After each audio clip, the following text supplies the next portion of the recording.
Hola，大家好，我是 Cindy， 那欢迎大家来到我的 YouTube channel。今天呢，我想要跟大家分享的就是我的5个首选亚洲地区给女生独有的好去处。那如果你是第一次，还是你刚刚开始想一个女生去旅行的话，你可以参考我的这个影片。这5个首选呢，是以我亲身的体验是安全方便，然后就是语言方面也是很好沟通的，然后还有就是那边的人也是很亲切，乐于帮助，很亲民的那一种。那我第一个地方首选的地方呢，就是台湾。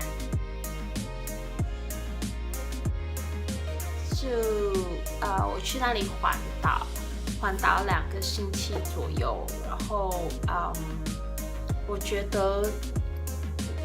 那里的人都很亲切，就是很友善之类的。不过我不是骑机车，因为我也不会骑机车，我也不是骑脚踏车环岛，我是搭便车，就是 hitchhiking， 站在路边拿着一个牌子。载我，快点来载我！然后，很意外的就是，我在那里搭便车都不会超过30分钟，最长都是20分钟就可以，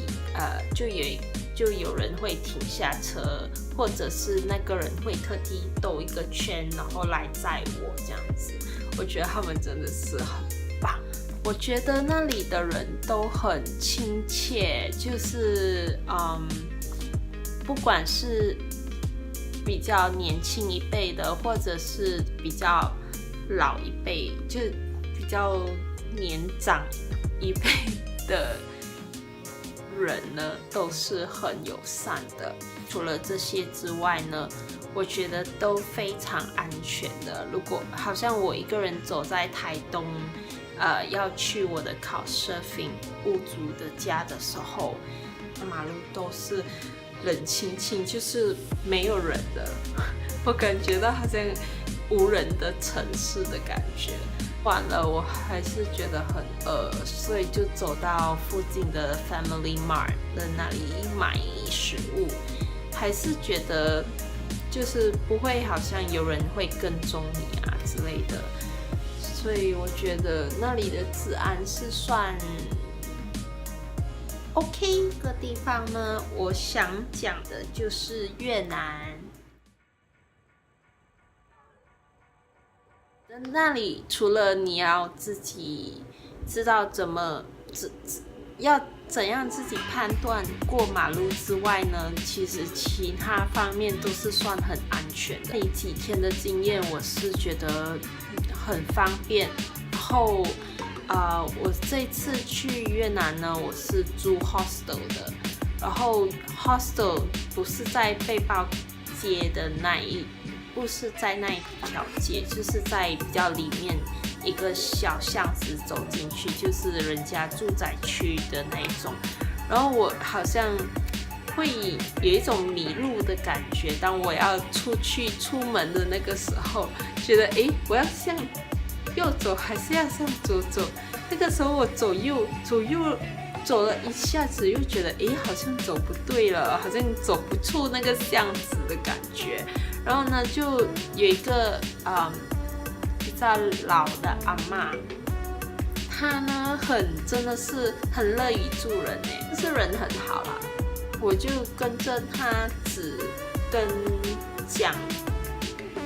我觉得她应该是在讲走那边，所以我就走去啦，然后就是出口啦，印象很好，因为他们的在那边搭 Uber 或者是搭 Grab 的话，真的是超级方便的，而且你等的时间，就你等那个司机来的时间也差不多1到3分钟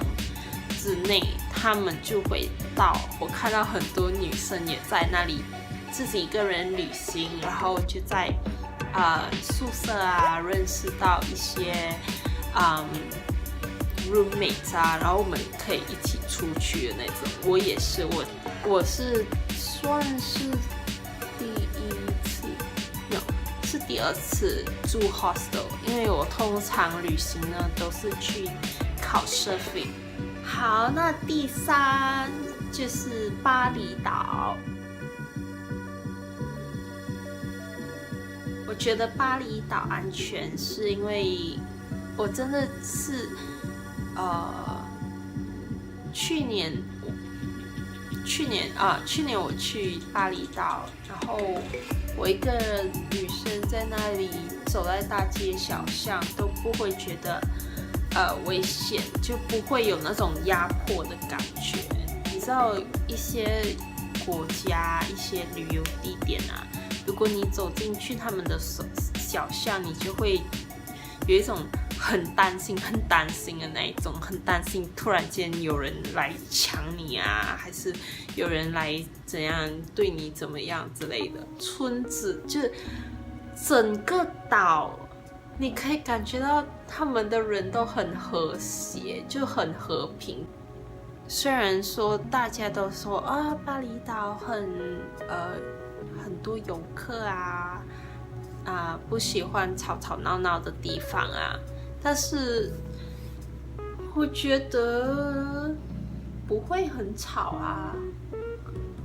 也许我去的地方就是比较北部吧，我去北部探索一些瀑布啊，然后在巴厘岛呢，最好是搭 GoJack， 我会给你看那个图案，就是 GoJack， 他们在印尼呢比较流行这一款的 Uber 还是 Grab 之类的。我在那边觉得安全，就是我可以在那里搭 GoJack， 搭那个机车的德士。我在那里搭机车的德士的时候，我觉得他们都很准时，然后他们很有卫生，他会给你帽子啊，就那种戴着那种好像煮菜的那种帽子，然后还有他们也会给一个口罩，然后还会给你一瓶水，就是问你你口不口渴啊，这样之类的，就给你，就是你可以拿着带回到的时候喝，这样子。我觉得服务很好，是真的，然后又很便宜。那我自己的经历就是很喜欢去探索一些瀑布啊之类的，然后你知道要进到去瀑布的那个路段呢，是要走过一个森林还是一个村子，走进一个村子之后，再下很多的楼梯，又上很多的楼梯，就上上下下的，就不是人潮很多的时候，所以就是你都不会觉得好像很危险啊，突然会跳出一个人啊那种，就觉得很不可思议耶。然后经过那些村子的时候，想过那些村民都好像很慈祥，就是看到你都会笑啊这样子。在巴厘岛的时候就遇到很多这样子，好像就是去走进村子啊，还是跟他们说你好的那个时候，他们都会欢迎来到巴厘岛这样子。后几天是住Couchsurfing的家，然后Couchsurfing那个 host 也是很好人，就是他是当老师的，然后他的邻居也是很好人，就觉得好像一般人如果真的你要体验当地生活的话，你真的是要尝试一下Couchsurfing的那种旅行方式，然后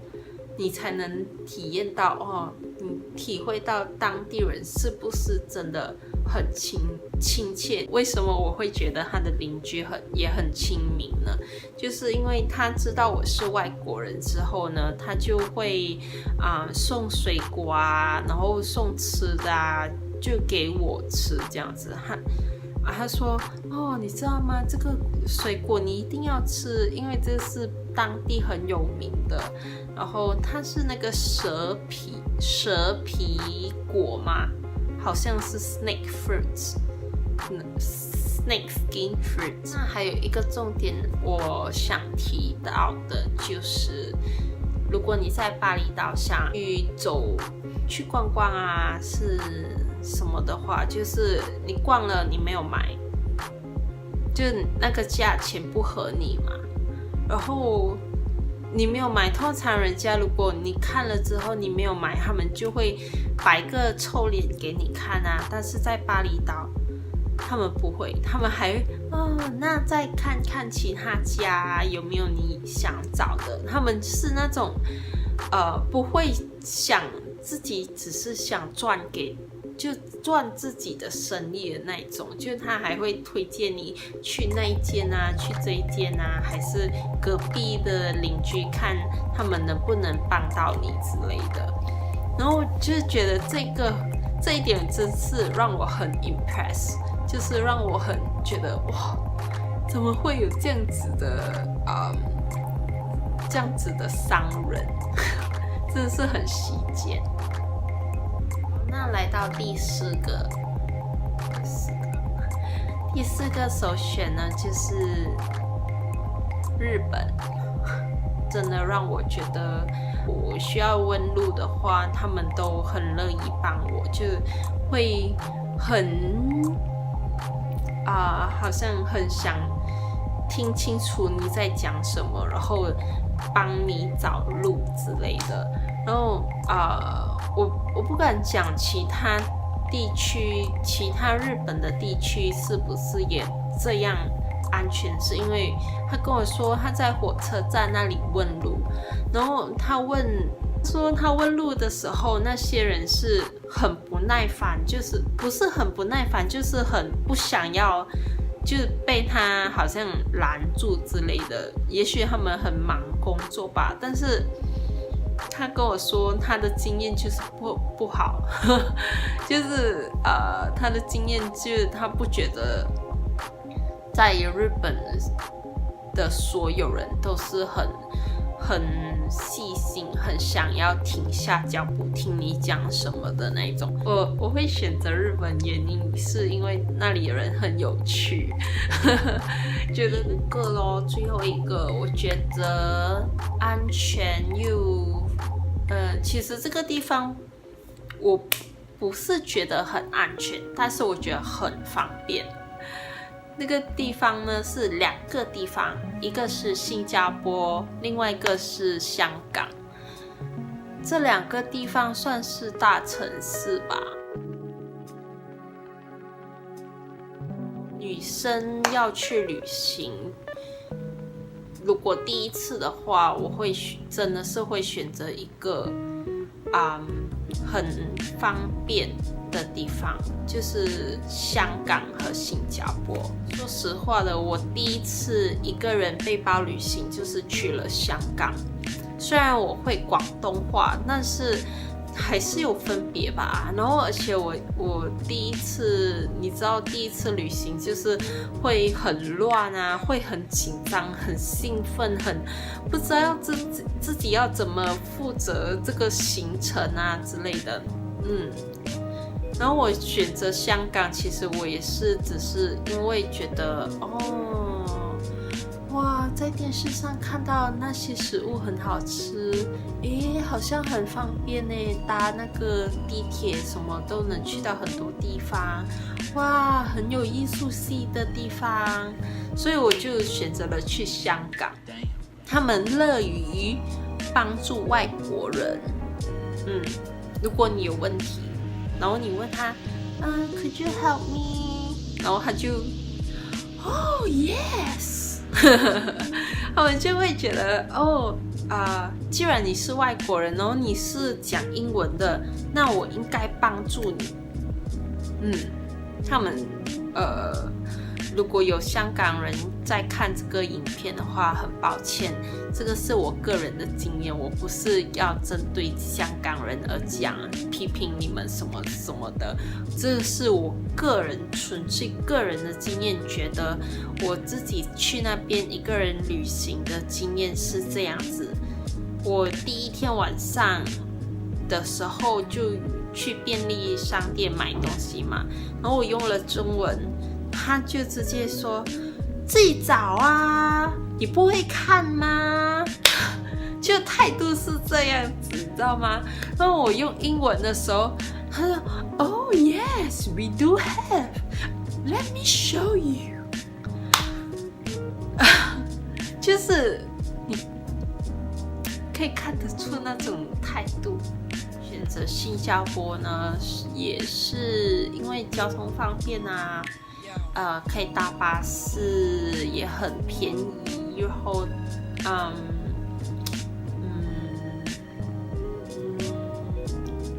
如果你会讲英文，真的是在新加坡是一个没有问题的地方。即使你不会讲英文的话，如果你讲华语啊，还是讲福建话、广东话，什么话，日语，我觉得他们都那里的人都很乐于助人。好，那这一次的分享就到这里咯。然后